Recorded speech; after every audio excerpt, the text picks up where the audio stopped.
Исторические судьбы Крымского ханства и Черкесии были тесно переплетены.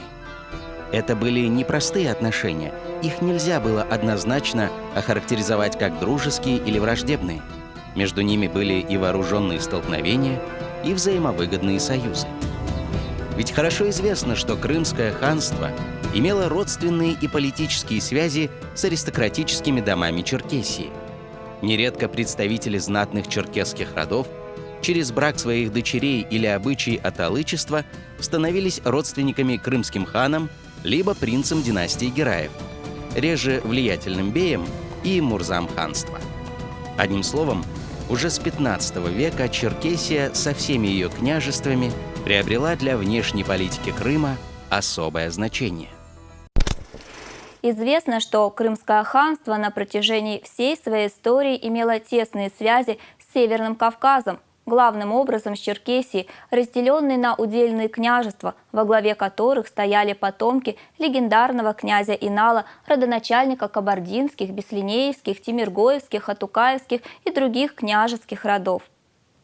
Один из первых политических контактов между Крымским ханством и Черкесией датирован в источниках 1498 годом. Именно тогда к крымскому хану Менгли-Гераю обратился за помощью черкесский князь Айтек из рода Безлиней с просьбой оказать ему военную поддержку в междоусобной борьбе с соплеменниками соседних княжеств. Менгли-Герай не отказал в помощи и направил небольшое крымское войско в Черкесию. Возможно, что главная причина, по которой хан согласился поддержать Айтека, заключалась в том, что глава Беслиней на тот момент уже приходился родственником крымскому властителю, так как известно, что одна из жен Менгли-Герая была черкесская княжна из того же рода Беслиней. Крымские татары помогли беслинейцам, и в знак благодарности главы черкесских князей во главе с Айтеком признали Менгли-Герая своим сюзереном. Они лично прибыли к ханскому двору с подарками хану, его семье и ближайшему окружению.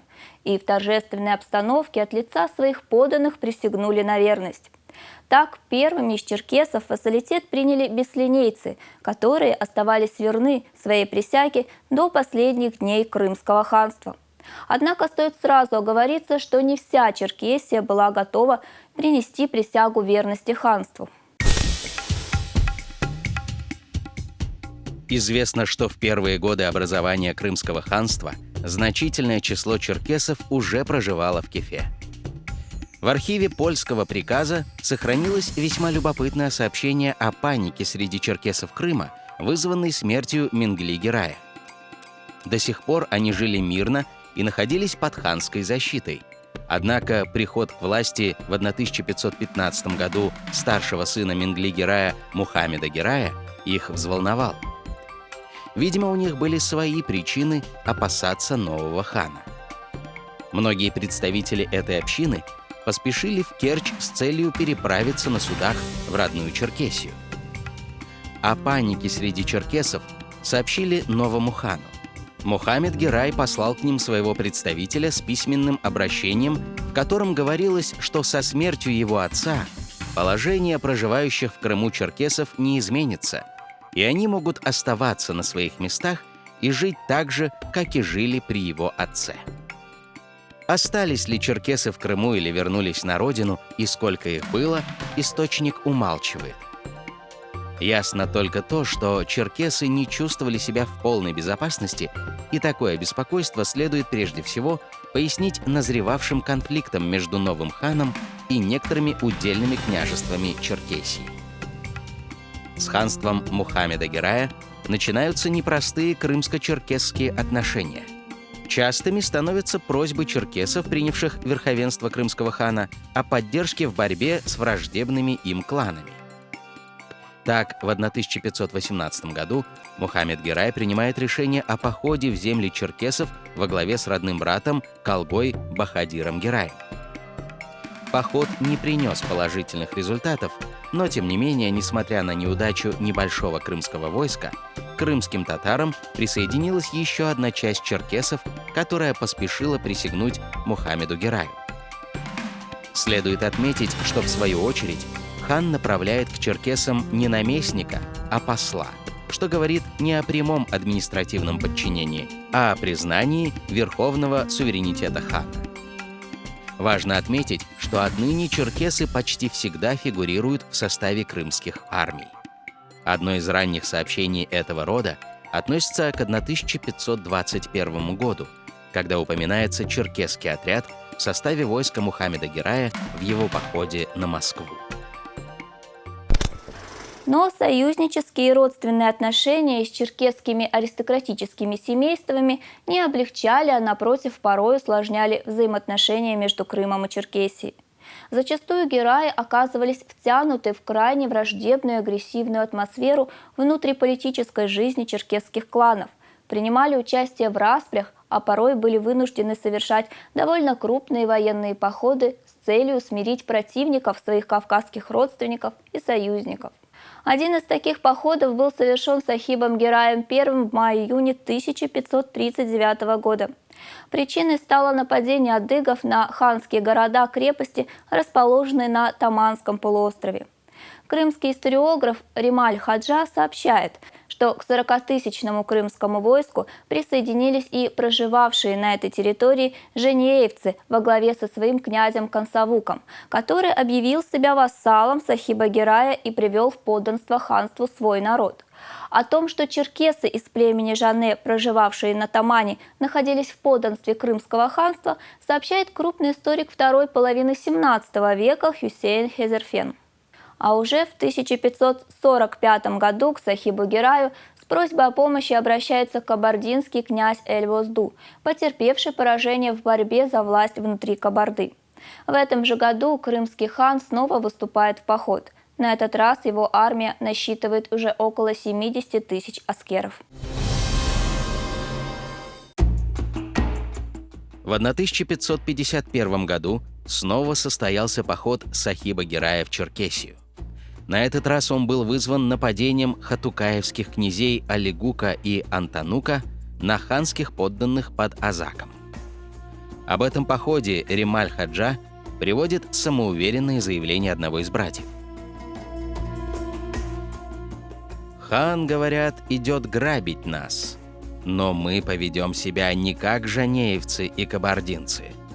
Он силен своими пушками, а мои пушки и пищали — крутые горы и быстрые кони». Но в ходе ожесточенного сражения один из князей, Антанук, попадет в плен. Сахиб Герай нанес тяжелые удары по большинству княжеств Черкесии — Хатукаю, Бджидугии и Кабарде. При нем многие черкесские князья принесли присягу верности Крымскому ханству. Последний поход 1551 года стал для победоносного хана роковым. Пока он находился на Кавказе, в Крыму против него зрел заговор, в результате которого Сахиб Герай и все его сыновья были убиты. На трон взошел его племянник Девлет Герай. В правлении Девлета Герая I отношения с Черкесией складываются неоднозначными. С одной стороны, крымцы совершают ряд походов в Черкесию, и даже в 1570 году Калга-Адиль Герай наносит сокрушительное поражение войску Темрюка и Дара, тестя Ивана Грозного. А с другой, по свидетельству Мартина Браневского, те же черкесы из района Бештау, современный Пятигорск, принимают участие в военном походе Девлета Герая на Москву в 1571 году. Одним словом, эти войны носили феодальный характер и не грозили самому существованию народа. В 1578 году посланник польского короля к крымскому хану Мухаммеду Гераю II Мартин Браневский замечает, что хан наиболее любит содержать при себе черкесов, ногаев и пятигорцев, которые трудолюбивы, крепки, храбры и воинственны. Отличным он назначает годовое жалование и дает подарки. И далее Браневский пишет, что из жителей Таврического полуострова перекопские и крымские, азовские, ногайские, черкесские данники и союзники, князья пятигорских черкесов, служащие на жалование, равно как и вольные, должны немедленно являться к хану по его требованию и принимать участие в войне. Из этого видно, что черкесы делились на несколько категорий. Одни из них были данниками, а другие – союзниками. Кто-то получает жалование, а кто-то был вольный. Определение «служащие на жалование» равно как и «вольные», что подтверждает большую степень политической самостоятельности князей Кабарды. Ну а уже на протяжении почти всего XVII века кабардинская оппозиция находила поддержку в Крыму. Интересен факт, что после знаменитой Канжальской битвы 1708 года, когда крымско-татарское войско потерпело фиаско в битве с черкесами, в Крым вместе с ханом Капланом Гераем прибывают представители из владетельных княжеских родов Большой Кабарды – Аджи Бекир бей Балатин и следом за ним принадлежавший к роду тех же князей Хункал бей. Оба впоследствии станут родоначальниками известных крымско-татарских аристократических фамилий Балатуковых и Хункаловых. Это были не единичные случаи. Очевидно, что за своими князьями в Крым отправлялись и их подданные. Так, в XVII веке османский путешественник Ивлия Чилеби сообщает о том, что в районе Карасу-Базара на высоком холме находилось черкесское селение в 100 домов и с одной мечетью. Анонимный османский автор в 1740 году отмечает значительное черкесское присутствие в тогда еще крупном селе Джанкое. Поселение черкесов в Крыму объясняется якобы тем, что в трудные для них времена они переселялись целыми племенами, искали в Крыму себе убежище, покровительство крымского хана. Известно также, что в XVII веке черкесы-кабардинцы обосновались в одной из деревень близ Бахчисарая. Эта деревня со временем стала именоваться Черкес-Кермен. Здесь жили семьями те черкесы, которых крымские ханы заранее выбирали в аталыки воспитатели своим сыновьям. Едва принц достигал 7 лет, как его аталык увозил в Кабарду на воспитание, и с этого времени семья аталыка для принца, которому, возможно, в будущем предстояло занять крымский престол, становилась родной. Черкесская знать состояла в тесных родственных связях с крымскими ханами. Как известно, черкешенки часто были женами крымских ханов. Есть предположение, что уже один из первых крымских ханов, Нур-Девлет, сын Хаджи Герая, был женат на черкешенке, Юмадыковой дочери. Кто такой был Юмадык, не совсем ясно, однако известно, что это имя было распространено в Черкесии. Как выше упоминалось, и брат Нур-Девлета, хан Менгли-Герай, также был женат на черкешенке. Черкешенками были жены Сахиба Герая I, Девлета Герая, Мухаммеда Герая и многих других крымских ханов и принцев. Вместе с женами из Северного Кавказа крымские ханы зачастую имели и черкесское окружение. Так при дворе Девлета Герая I служили братья двух его жен черкешенок. Родной сестрой одного из соправителей Большой Кабарды была жена хана Ислама Герая II. Именно она в 1653 году уговорила мужа поддержать своего брата в очередной междоусобице и даже лично сопровождала крымское войско в Кабарду. В свою очередь, и опальные представители династии Гераев и другие крымские аристократы на протяжении более чем 3 веков находили приют и поддержку в трудные для них времена в Черкесии. Как правило, здесь были родственники по линии матери или жены, приемные родители, и все это вместе взятое позволяло беглецу из Крыма найти среди черкесов временное убежище. Вновь избранному крымскому хану присягали черкесские князья и считали его законным правителем государства, составной частью которого являлись и их владения. Это была не вынужденная мера из-за угрозы военного нападения. Это было уважение к ханской власти. О подданстве черкесских князей красноречиво говорится и в официальной переписке самих ханов с османскими султанами.